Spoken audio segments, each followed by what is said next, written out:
में हम बहुत सारे ऑप्शन समझेंगे, जैसे save, save as, open, close, recent, new, ऐसे सारे ऑप्शन को हम बारे में समझेंगे। सबसे पहले हम बात करते हैं न्यू ऑप्शन की। न्यू ऑप्शन मतलब आप नया पेज बनाना चाहते हैं, नया डॉक्यूमेंट बनाना चाहते हैं एमएस वर्ड में, तो आप यहाँ पे न्यू पे क्लिक करेंगे और ब्लैंक ऑप्शन को चूज करके आप क्रिएट ऑप्शन पे क्लिक करेंगे। इसका एक शॉर्टकट की भी है, वो भी यूज कर सकते हैं, Ctrl+N, CTRL+N, N मतलब न्यू डॉक्यूमेंट। तो आप Ctrl+N करेंगे तो नया डॉक्यूमेंट बन जाएगा। ऊपर देखेंगे आप डॉक्यूमेंट 3 यहाँ पर आपको दिख रहा है। तो टोटल हमारे पास 3 डॉक्यूमेंट हो चुके हैं, डॉक्यूमेंट 1, डॉक्यूमेंट 2 एंड डॉक्यूमेंट 3। अब हम कुछ डॉक्यूमेंट, जैसे हमने डॉक्यूमेंट 2 ओपन कर लिया है, अब हम इस डॉक्यूमेंट को सेव करना चाहते हैं, तो सेव वाला बटन पे क्लिक करेंगे, या फिर इसका एक शॉर्टकट की होता है Ctrl+S, उसको भी यूज कर सकते हैं। यहाँ पे डॉक्यूमेंट यहाँ पे आया हुआ है बाय डिफ़ॉल्ट, तो आप डॉक्यूमेंट में सेव कर सकते हैं, या फिर आप किसी अदर लोकेशन पे सेव करना चाहते हैं तो आप यहाँ से सी ड्राइव, ई ड्राइव किसी को भी क्लिक कर सकते हैं। जनरली हम लोग सी ड्राइव को छोड़ देते हैं क्योंकि सी ड्राइव प्रोग्राम फाइल्स के लिए बनाई जाती है, तो हम ई ड्राइव का यूज करते हैं और यहाँ पे हम उसको शॉर्टकट के नाम से हम इसको सेव कर लेते हैं, शॉर्टकट, और फिर देन एंटर। तो आप देखेंगे ऊपर डॉक्यूमेंट का नाम सेव हो गया है और ऊपर उसका फाइल का नाम लिखा आ रहा है shortcut.doc। इसको हम फाइल को क्लोज कर देते हैं, एमएस वर्ड भी क्लोज कर देते हैं और ये वाला फाइल भी क्लोज कर देते हैं। अगेन हम एक एमएस वर्ड ओपन करते हैं और आज हम ये देखना चाहते हैं कि हमने जो कल फाइल बनाई थी, या हमने जो 10 दिन पहले फाइल बनाई थी, हमने 20 दिन पहले जो फाइल बनाई थी, हम उसको ओपन करना चाहते हैं। तो हमने एक शॉर्टकट नाम से एक फ़ाइल बनाई थी, उसको ओपन करना चाहते हैं, तो फाइल में जाएंगे, ओपन पे क्लिक करेंगे। यहाँ पर जब आप ओपन क्लिक करोगे तो यहाँ पे आपको डॉक्यूमेंट बाय डिफ़ॉल्ट खोलेगा, लेकिन आपने जो फाइल सेव की थी वो ई ड्राइव पे सेव की थी। यहाँ पे फोल्डर्स हैं, आप इसको नीचे की तरफ स्क्रॉल करेंगे धीरे धीरे, तो आप देखेंगे यहाँ पे शॉर्टकट नाम से एक फ़ाइल है फाइल मेन्यू नाम से। तो आप शॉर्टकट नाम से फ़ाइल को सेलेक्ट करिए और ओपन कर लीजिए, तो आपकी शॉर्टकट नाम की फ़ाइल ओपन हो गई। एक तरीका और है कि आप एमएस वर्ड को ओपन मत करिए, डायरेक्ट आपने जहाँ फाइल सेव की थी ई ड्राइव के ऊपर, तो आपने ई ड्राइव को खोला और ये रही आपकी शॉर्टकट नाम की फ़ाइल।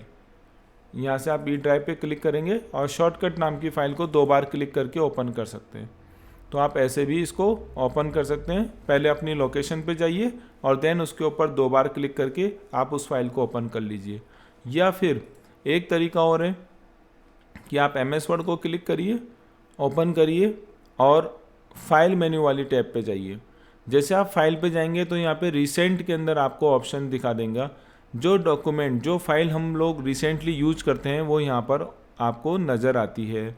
जैसे शॉर्टकट आ रही है, RSCIT ट्रेनिंग आ रही है, फाइल मेन्यू आ रहा है। तो 3 फाइल में से आपको कौन सी फाइल खोलनी है? शॉर्टकट वाली जो आपने बनाई थी। तो ऐसे फाइल को ओपन करने के 2-3 तरीके हैं जिनसे आप इसको यूज कर सकते हैं। डायरेक्टली फोल्डर में जाके खोल सकते हैं, फाइल में जाके आप ओपन ऑप्शन का यूज कर सकते हैं, या फिर रिसेंट के अंदर जाके आप इन ऑप्शंस में से डायरेक्टली खोल सकते हैं। तो ये हमारे फाइल मेन्यू में सेव का ऑप्शन हो गया, ओपन का हो गया। अब हम इस फाइल को क्लोज करना चाहते हैं, तो देखिए यहाँ से फाइल क्लोज हुई है, एमएस वर्ड अभी भी ओपन है, एमएस वर्ड अभी भी ओपन है, हमने वो फाइल क्लोज कर दी है। तो यहाँ पे गए हम और दोबारा से हम फाइल को ओपन कर लेते हैं। तो इस तरीके से सेव, ओपन, क्लोज और रिसेंट का हमने यूज कर लिया, न्यू का भी हमने यूज कर लिया है। अब हम यूज करेंगे सेवेज का। अगर हम चाहते हैं शॉर्टकट नाम से कोई दूसरी फाइल बनाई जाए, या फिर हम इसी फाइल को किसी दूसरी लोकेशन पे भी सेव करना चाहते हैं, तो हम यूज करेंगे सेव बटन। जब आप सेव पे क्लिक करते हैं तो सेव बटन क्लिक करेंगे तो यहाँ पे ई ड्राइव आ रहा है, आप 2022 ओपन करिए और यहाँ पे शॉर्टकट वाला ही नाम रहने दो और सेव कर दो। अब ये फाइल आपकी 2 जगह पे है, तो हम इसको क्लोज करते हैं, चेक करते हैं कहाँ पर है।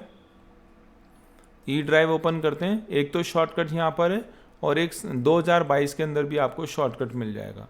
तो वही फाइल हमने दो जगह सेव कर दी सेव एज नाम से।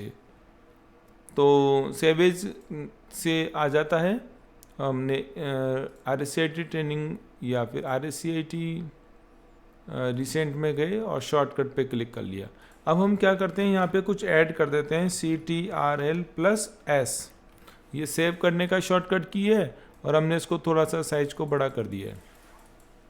अब हमने इसको अपडेट कर लिया है, अब हम इसको सेव करना चाहते हैं। तो सेव करने के लिए बार बार फाइल मेन्यू में जाने की ज़रूरत नहीं है, आप Ctrl+S प्रेस कर दो। तो Ctrl+S प्रेस करोगे तो ये सेव हो गया, हमने दबा दिया। आप वापस से क्लिक कर भी सकते हो, यहाँ भी कर सकते हो, यहाँ भी क्लिक कर सकते हो। आपसे वापस नाम नहीं पूछेगा, क्यों? क्योंकि आपने शॉर्टकट नाम पहले से ही दे रखा है। अब बस आप जो चेंजेस करते जाओगे वो इसके अंदर ऐड होता चला जाएगा। जैसे आपने कमांड लगा दी RAND ब्रैकेट चालू और 30। ये कमांड लगाने के बाद आपने इसको सेव पे क्लिक कर दिया या Ctrl+S प्रेस कर दिया। क्लोज कर देता हूँ। अगेन जब मैं इस फाइल को खोलूँगा तो मैं डॉक्यूमेंट में जाता हूँ और शॉर्टकट, तो आप देखेंगे जो हमने नए चेंजेस, अच्छा हमने 2022 वाली फोल्डर वाला खोला था, इसको खोलते हैं और आप देखेंगे इसके अंदर वो सब चेंजेस सेव हो चुके हैं क्योंकि हमने जो नए बनाए थे। तो इस तरीके से आप फाइल के अंदर बेसिक जो ऑप्शंस हैं MS वर्ड के, जैसे सेव करना, फाइल को ओपन करना, नई फाइल खोलना, रिसेंट में जाके फाइल को खोलना, या आपने जहाँ पे सेव किया था वहाँ से फाइल को ओपन करना, ये एक बेसिक तरह के जो ऑप्शंस हैं वो आप यहाँ से कर सकते हैं इजीली। और आप अपने डॉक्यूमेंट को पर्टिकुलर कहीं पे सेव करके रख सकते हैं जिससे कि इन फ्यूचर वो काम आए, और आपको जब ज़रूरत पड़े तो आप उसको वहाँ से ओपन भी कर लें। तो दोनों तीनों चारों तरीके मैंने आपको समझा दिए हैं। फाइल को कैसे सेव करना है, सेवेज में क्या अंतर होता है, और न्यू कैसे कर बनाते हैं, और हम ओपन कैसे करते हैं, क्लोज कैसे करते हैं फाइल को। ओके, तो इनका प्रैक्टिस करिए आप और अपनी फाइलों को प्रॉपर तरीके से सेव करके रखिए जिससे कि आप उसको इन फ्यूचर यूज कर सकें। Thank you.